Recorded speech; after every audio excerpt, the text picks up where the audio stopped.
YouTube channel. Today I am reviewing a book called 13 Minutes. So this book is by Sarah Pinbrough, and the book is called 13 Minutes. I was dead for 13 minutes, now I want to know why. It's a Mean Girls for the Instagram age. I like this book. I read this after One of Us is Lying, and it's similar because it's based in a school, in the school environment, and like it says, Mean Girls for the Instagram age, but it was still very different. It was still a mystery, it was still a who killed her, and you know, well, although she lived, who tried to kill her. I really liked it, and I would definitely recommend this book, especially if you've read One of Us is Lying, or if you've read this book, then I recommend reading One of Us is Lying, because they are both very similar yet completely different books. So 13 Minutes is about, well, it's voted one of the best young adult books of 2016, but it's not suitable for younger readers. So if you're a younger reader, I'm not going to give you any spoilers about anything that, you know, might not be appropriate. It's not an inappropriate book or anything like that. It's not that kind of thing. But yeah, I have a little taster of it. I'm sure you can get like a sample on the Kindle, but there's nothing inappropriate like that. Okay? I don't remember how I ended up in the icy water, but I do know this: it wasn't an accident. They say you should keep your friends close and your enemies closer, but sometimes it's hard to tell them apart. My friends love me. I know they do. But that doesn't mean they didn't try to kill me. 13 Minutes is a gripping murder mystery about people, fears, manipulation, and the power of truth. A stunning read, it questions our relationships and what we know about the people closest to us. Wow. That was what I read to actually get into this book. And it was definitely a book that I loved reading. Like, it's just... So Natasha is a 16-year-old girl, and she has two best friends called Jenny and Hayley, and they used to be best friends with a girl called Rebecca, and then Hayley got involved in the group, and before you knew it, Rebecca was kicked out and Jenny was brought in. They are the Barbies of the school, as Rebecca states. They are like Mean Girls. They like everything to be how they are. They're not quite extreme, but they're like Pink on Fridays, exactly like the Mean Girls. And Rebecca is the outcast. She's grungy. She's a bit of a goth at times. She's like that kind of thing. She's like a scene kid. She likes all, you know, that kind of stuff. And when she stands next to them, she looks like a completely different person to any of them. They've got like, you know, I don't think Jenny does, but they're like the richer, they're the posh, the snobby, they're like that basically. So Rebecca has got a boyfriend who actually fancied Natasha a long time ago and asked her out, and you know, but they were best friends, so put it this way. So they've drifted apart, and now it's just the three of them, Jenny, Hayley and Natasha. So one night Natasha wakes up in frozen lake, in frozen water near the woods. This guy called Jamie is walking his dog Biscuit, and he walks this same way every day. Now he's a musician and he records stuff with Rebecca's boyfriend, and they stay up late, so he walks the dog, I think it's before he goes to sleep, and then obviously he goes home and goes to bed. So this one day he's walking along the same place that he normally does, slightly later than he normally does, because Biscuit hid his lead and he finally found the lead and they left. So he's walking along and Biscuit finds Natasha frozen in the water.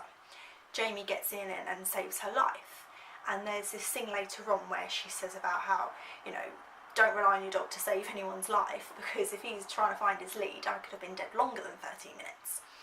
So he finds her, she goes into a coma and whatever, and her friends go and visit her, but they're acting a bit strange, and Rebecca finds out through I think it was her mum or from the school or whatever, that Natasha is in hospital. So she goes and visits her, and she just reads to her or whatever, because she was best friends with her. And you know, at times like this you kind of think, oh my god, you know, all the memories come back and whatnot. So she sat there reading to her, and then obviously goes home and whatever, and Jamie goes there to see her and to check up on her, and she doesn't want to know him, and Rebecca's boyfriend doesn't like Natasha, and she's torn, and they get on with their lives. Then all of a sudden, Natasha's up, she's awake, she's fine, and she starts to say that she can't remember what happened to her. And her best friends, Jenny and Hayley, you start to see them being a bit off. Now in the book there is just a normal few chapters, but there'll also be chapters like chapter 2 where it's text messages.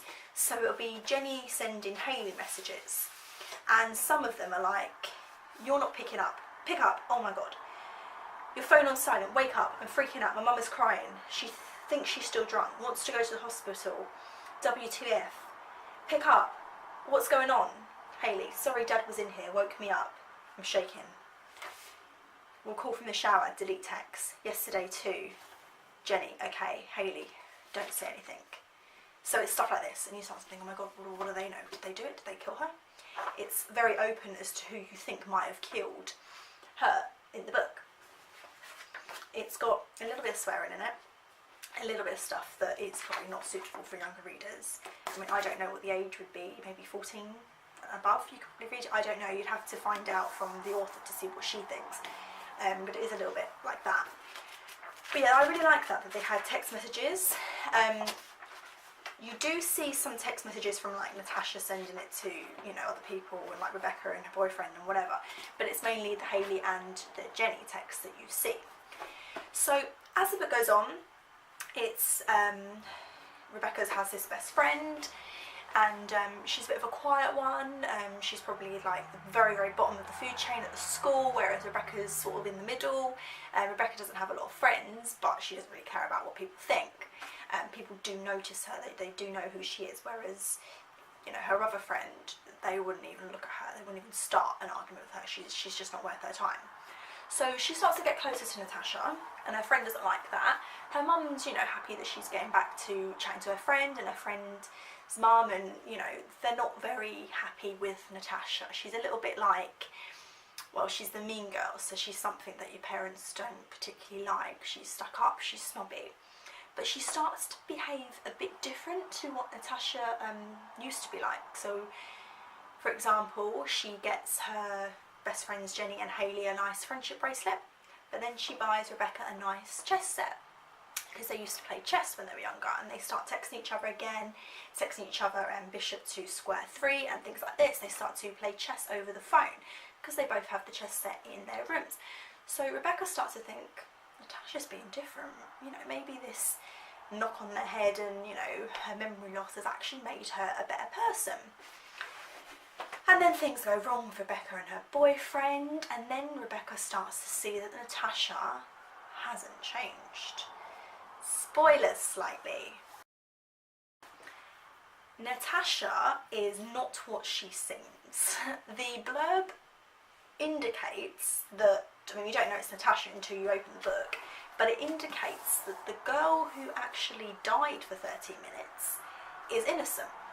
You know, she knows her friends love her.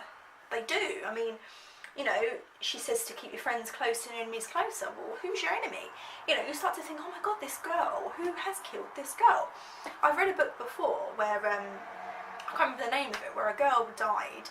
They're at a yacht party, and it was her family yacht, and she died, and it was about her going through heaven and trying to figure out who killed her and how, and she ended up killing someone, like hitting them by the, you know, in the road, and the boy ends up trying to help her in heaven, trying to figure out how she died, and she was a victim in the end. I mean, she did do bad, but she was the victim, whereas this one, you know, Natasha isn't as clean cut as you think she is. There's a lot more secret. She's very manipulative, and she's actually the meanest girl of the world, really.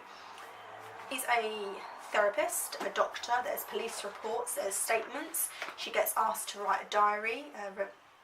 Natasha gets asked to write a diary from one of the police officers to try and get her memory back, to try and figure out what happened, because the last thing she remembers in her mind is having an argument with Jenny and Hayley, although they keep denying it. And then there's a secret that comes out about Jenny, there's things about Hayley, there's all these different things going on. They're not as close anymore, the friends, so she started to feel that. But she's their queen, she's the queen bee, she's what made them popular, so she feels that everyone needs her, that, you know, they owe her something. You know, she made them who they are today. So yes, as the book goes on, you start to wonder if Rebecca did it. But then you think, no, Rebecca didn't do it. I know she didn't do it. And then you think, did her boyfriend do it, because he's linked? And then there's another girl who's been killed. And you start to think, you know, are they linked? Is there a serial killer out there? Is there someone that is trying to hurt young girls at this age? You know, there's more to this book than you think. So give it a read. If you've read One of Us is Lying, if you haven't read it, read it. If you've read this book and you really liked it, let me know, and I recommend One of Us is Lying, vice versa. But yeah, I'm definitely going to buy more books like this, because I normally read like the sci-fi, fantasy books, things like that. But yeah, this is definitely a really, really good book. So my question for you, do you have any books that are like this that you recommend, that you would like me to read, and then maybe I could do a review about it? Or if there's a book that you want to read that's similar to this, let me know. I'll buy it, I'll read it, I'll review it, I'll let you know what I think. So yeah, give it a go.